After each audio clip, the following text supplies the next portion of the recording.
Bonjour à toutes et à tous, ravi de vous retrouver, vous le savez, sur Télésud. Mais ce n'est plus Télésud, c'est Global Africa. Global Africa Télésud, bienvenue dans l'entretien du jour. Alors sachez, chers amis téléspectateurs et téléspectatrices, que c'est Jean-Yves Olivier. Il disait une phrase qui est le président de la Fondation Brazzaville, la lutte contre les produits médicaux de qualité inférieure et falsifiée est au cœur de nos préoccupations.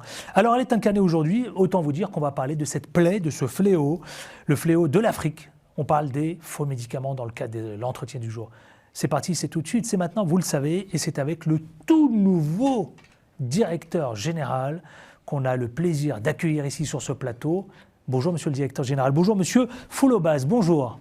Bonjour monsieur Farkan. Comment allez-vous tout d'abord? Vous avez endossé, ça y est, depuis peu, l'habit du directeur général de la Fondation Brazzaville. Depuis très très peu, et je me sens très très bien dans cette nouvelle fonction qui me sied comme tout. Et pourquoi? Parce que c'est une mission qui est en concordance avec ce que je crois fondamentalement dans nous, collectivement adultes aujourd'hui, ce que nous avons comme mission de tendre la main aux autres et si possible d'impacter au mieux ceux qui nous entourent. Et là, c'est le cas de le dire. Un fléau, vous êtes d'accord avec ces deux mots? Le fléau et à la fois la plaie de l'Afrique, quand on parle de faux médicaments. Le fléau, c'est le mot le mieux choisi pour désigner cet état des choses en Afrique. Si vous me le permettez, bien sûr. Aujourd'hui en Afrique, en moyenne, selon les statistiques et les chiffres subsahariennes, je veux dire, 90 à 97% des produits de santé consommés, utilisés par les usagers locaux proviennent d'ailleurs. C'est-à-dire au-delà du continent. Et quand vous dites ailleurs, c'est quoi? Ça vient d'où précisément? Ça vient de l'Occident. De l'Occident en manière générale. En manière générale. Il se trouve que là-dedans, aujourd'hui, s'engouffrent là-dedans des gens de mauvaises intentions. Selon ces mêmes statistiques, vous avez l'OCDE qui dit la chose suivante. 42% de médicaments aujourd'hui en circulation en Afrique sont des faux médicaments. La terminologie exacte utilisée par les spécialistes les qualifie de produits médicaux de qualité inférieure et falsifiés.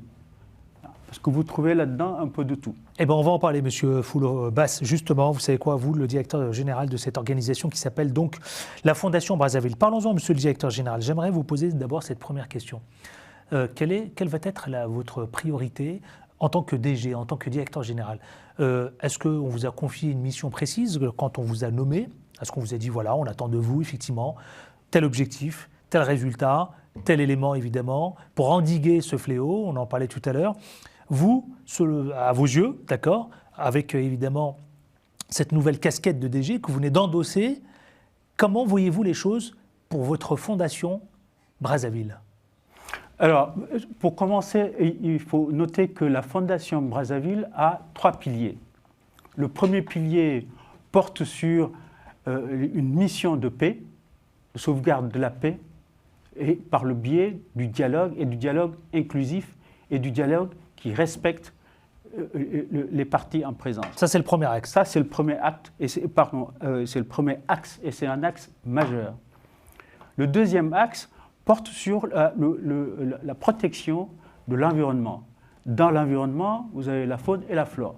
Et c'est ça, le deuxième axe sur lequel la Fondation Brazzaville a pu asseoir ses missions.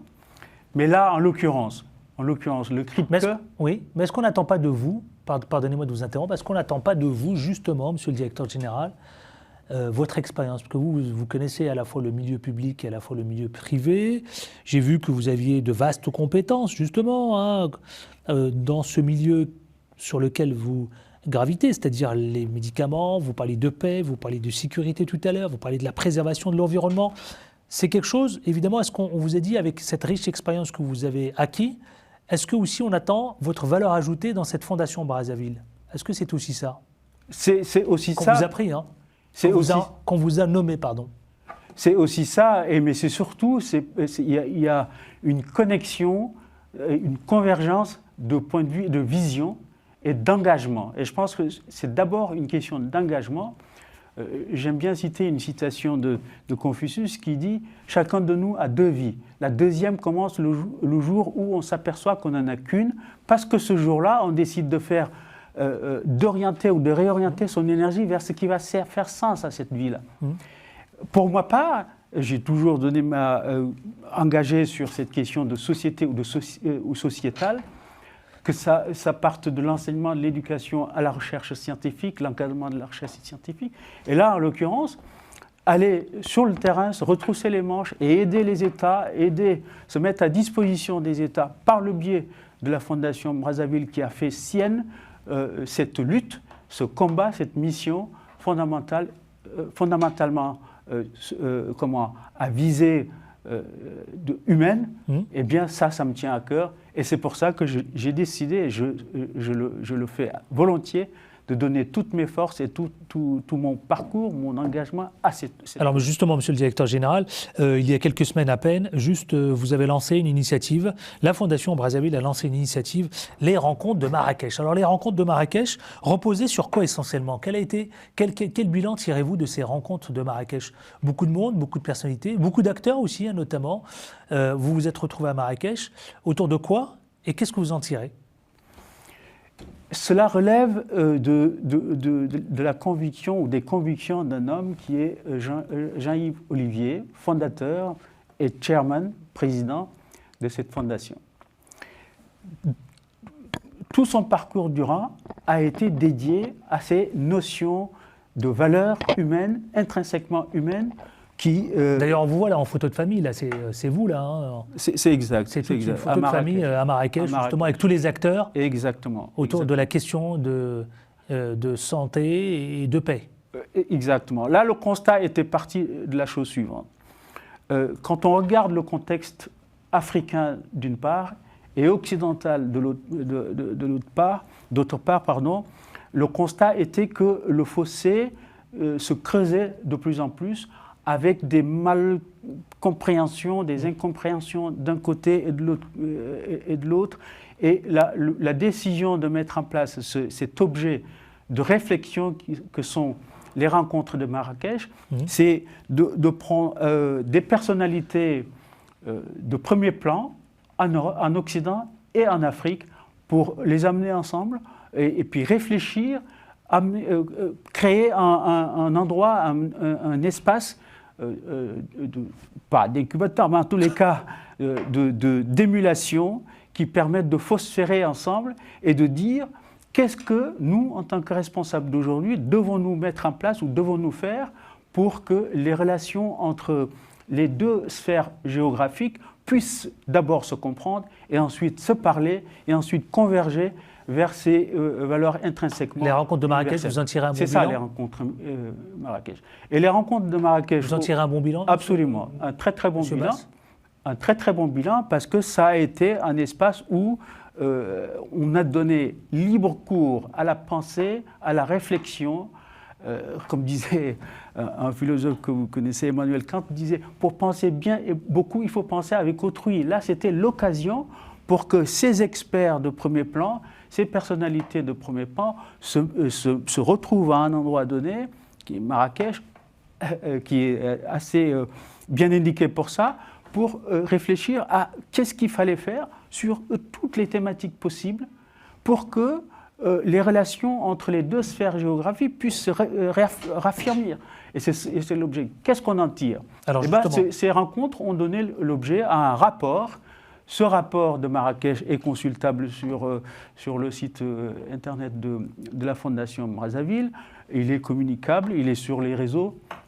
Ce rapport, d'abord, fait place à un constat, un consensus, et ensuite fait un certain nombre de recommandations. Ces recommandations sont de nature à aller vers des relations inclusives, respectueuses, mutuelles, entre l'Afrique et l'Occident. On va en parler justement. Vous savez quoi, on va en parler parce qu'il y a quelques années, c'était en 2020 que ça se passait, 6 gouvernements africains se sont associés pour lutter justement contre cette activité criminelle, on va en parler, qui menaçait à la fois la santé publique, la sécurité des pays, et puis surtout l'état de droit, on va en parler. elle a fragilisé tout un pan de l'économie de la santé, hein, on est d'accord. Vous savez quoi, ce que je vous propose, monsieur le directeur général, c'est d'abord pour nos téléspectateurs et téléspectatrices qui nous regardent, la Fondation Brazzaville, j'ai vu que vous aviez fait un film qui plantait assez bien le décor. On va le regarder, où justement vous aviez posé les jalons, d'accord ? On regarde juste un extrait de ce film, puisqu'il dure 11 minutes, et évidemment vous avez le lien sur le site de la Fondation Brazzaville. On va regarder, on va tout de suite après commenter et trouver et voir quelles sont les solutions innovantes pour avancer et s'attaquer à ce fléau que vous disiez tout à l'heure. Regardons cela et on se retrouve tout de suite après.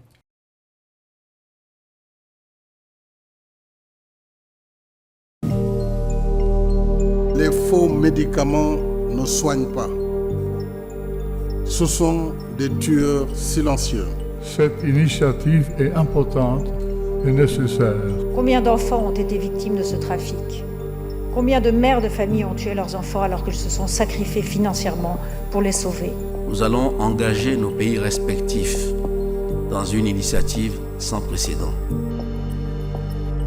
Ils sont 6. 6 pays africains ont décidé de s'unir ce 18 janvier 2020 pour agir ensemble et lutter contre un fléau, celui des faux médicaments. Le Niger, le Sénégal, l'Ouganda, le Congo et le Ghana ont répondu à l'appel du président togolais et de la Fondation Brazzaville pour ce qui a été baptisé l'initiative de Lomé.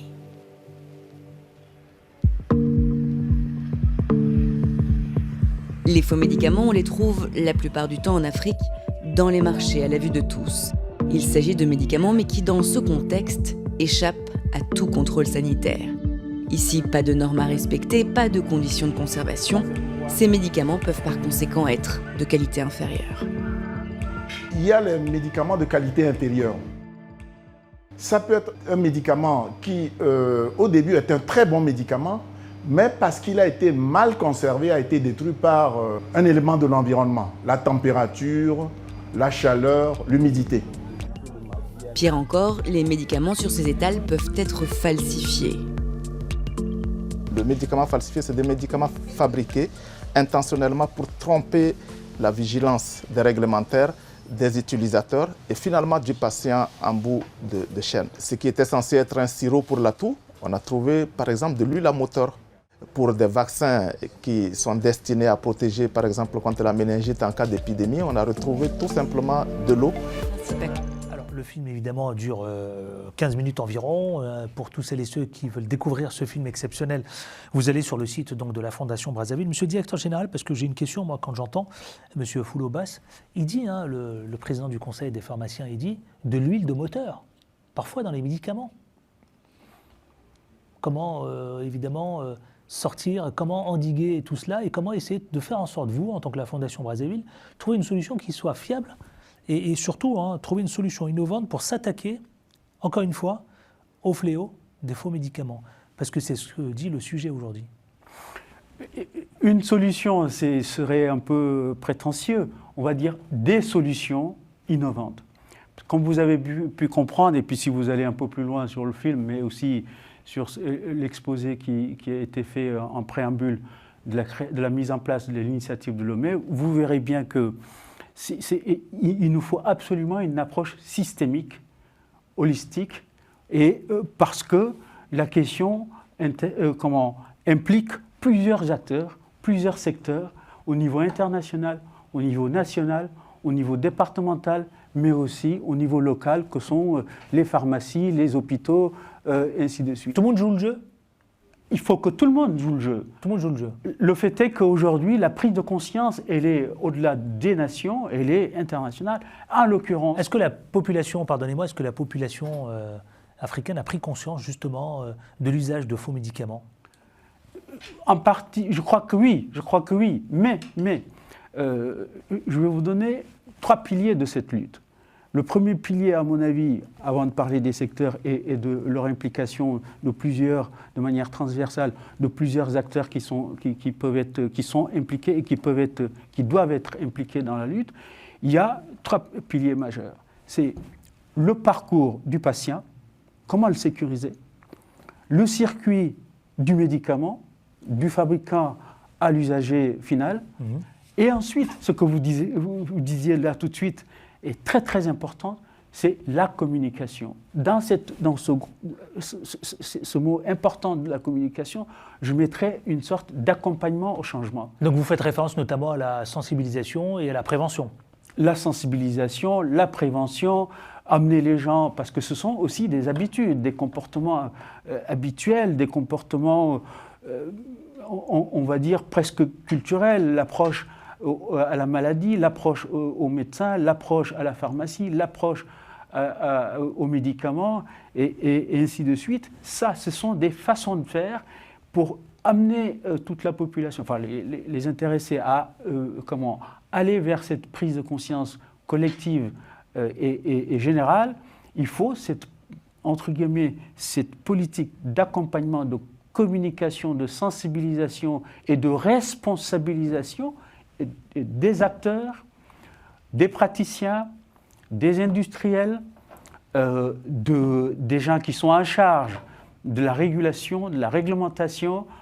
Ça va. Justement, vous, en tant que directeur général, monsieur Foulobas, est-ce que, quand on voit ce sujet, est-ce que vous comptez, là, dans les semaines à venir, dans les mois à venir, lancer une véritable campagne sur le plan international et puis sur le continent africain pour toucher la population, justement? Et sous quelle forme? Vous me donnez l'occasion de revenir un peu sur l'initiative de Lomé.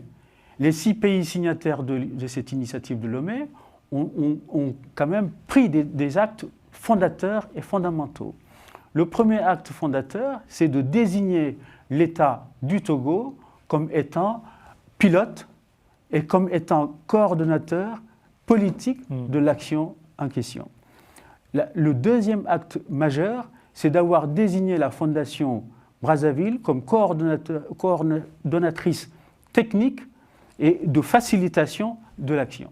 Ça veut dire quoi de manière concrète? Ça veut dire que ça se traduit concrètement sur le terrain par la création d'un comité interministériel qui implique 7 ministères au total, au niveau local, en tant qu'État pilote, pour faire quoi?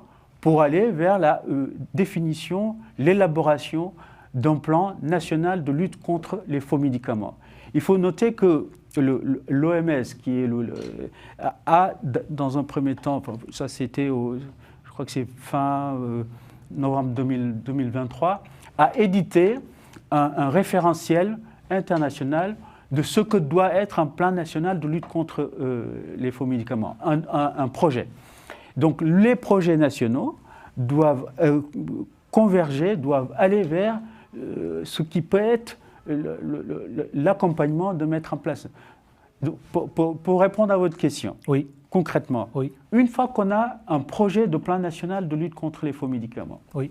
La Fondation Brazzaville récemment a diligenté, a envoyé, dépêché sur place une mission qui était composée de Jean-Yves Olivier lui-même, en tant que fondateur-président de la Fondation, moi-même, et un monsieur qui est sur ces questions-là très, très, aidant, facilitant, qui est le professeur François Tron, immunologiste et avec un parcours brillant sur cette question.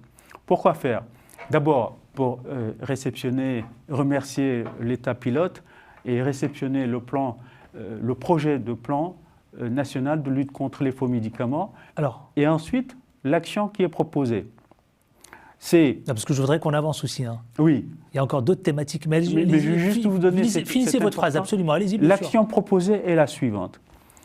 Pour élaborer, aller vers ce référentiel et ensuite irriguer les autres pays, c'est la Fondation, avec l'appui du gouvernement local, a décidé d'organiser un comité d'experts scientifiques qui va, dans un premier temps, auditionner ce plan, expertiser le plan et formuler des recommandations pour aller vers la définition de ce que sera ce plan national de lutte contre les faux médicaments au Togo. Monsieur Foulobas, justement, vous savez quoi?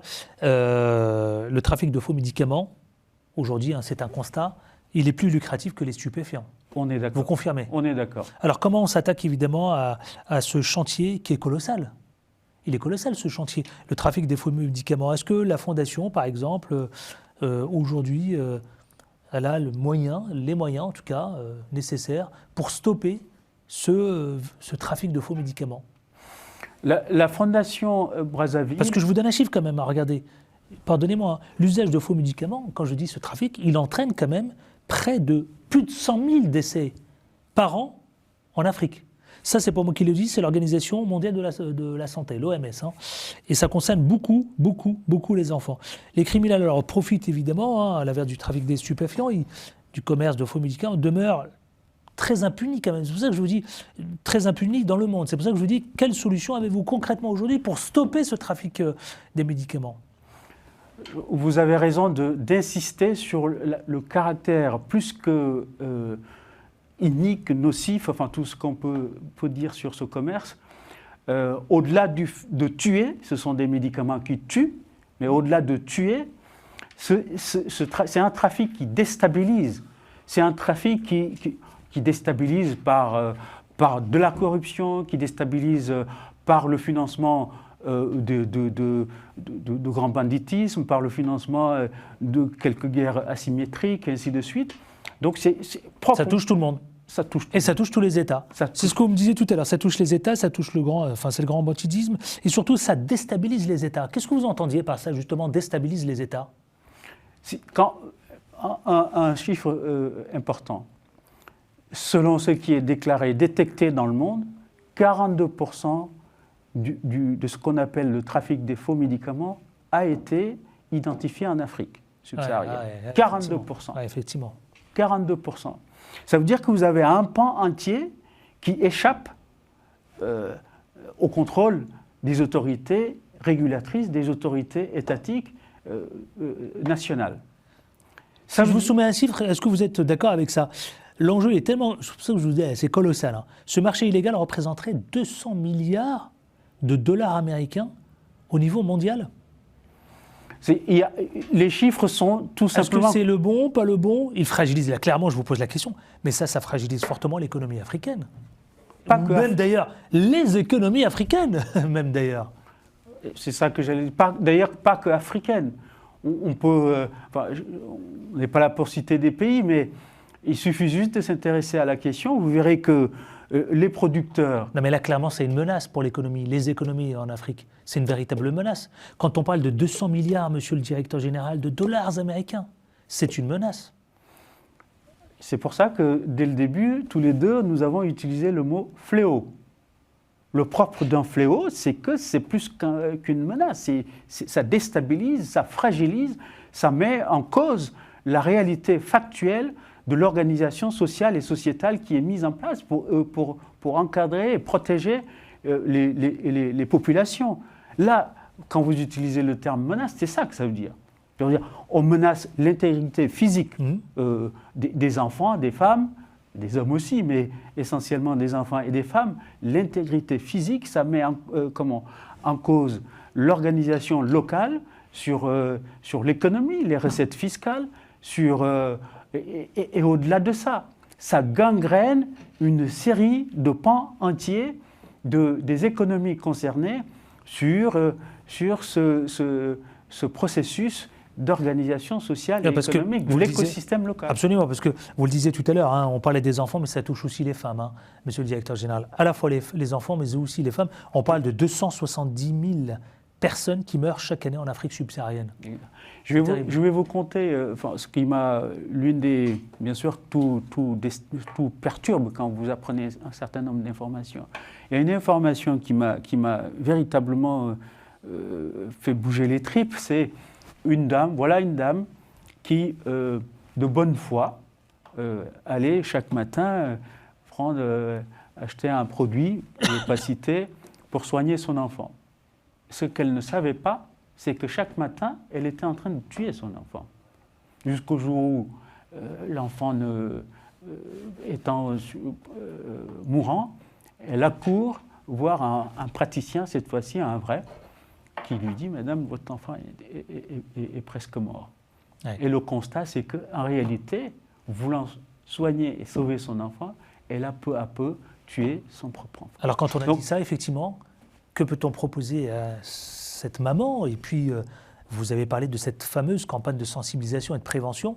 Est-ce que ça passe par là? Quand on voit ce cas de figure précis, vous avez raison de le souligner ici sur l'antenne évidemment de Global Africa, dans l'entretien du jour, ça parle.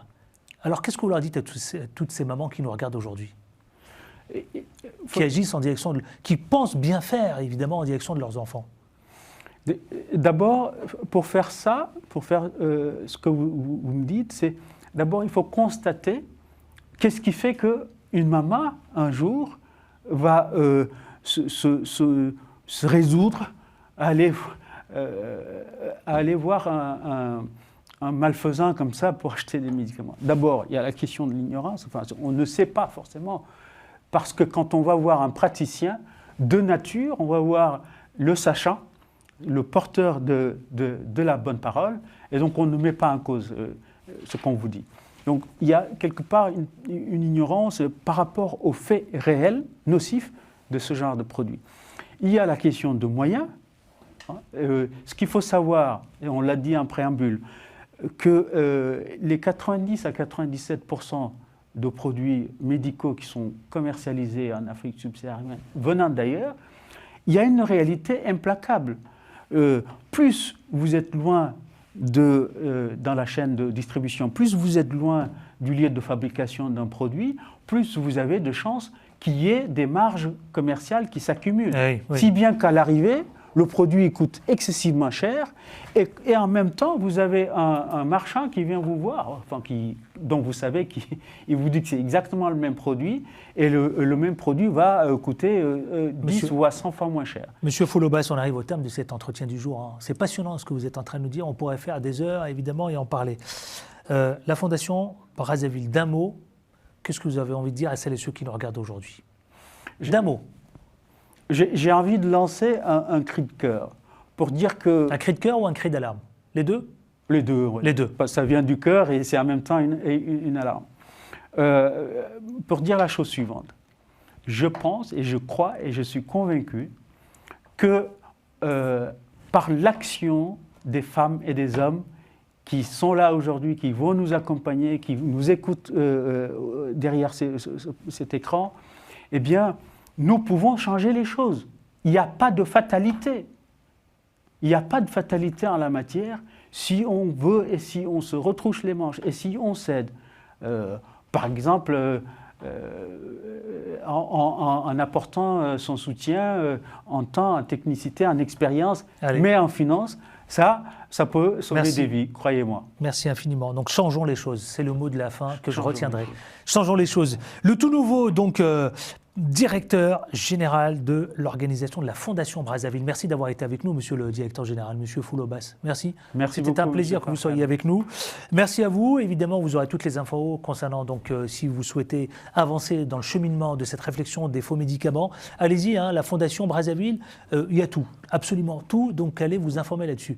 Bon courage à vous, monsieur le directeur général. À très vite, ici même, sur Global Africa Télésud. Restez fidèles et on se retrouve très bientôt. Ne manquez pas évidemment les prochains rendez-vous. D'ici là, portez-vous bien. Ciao.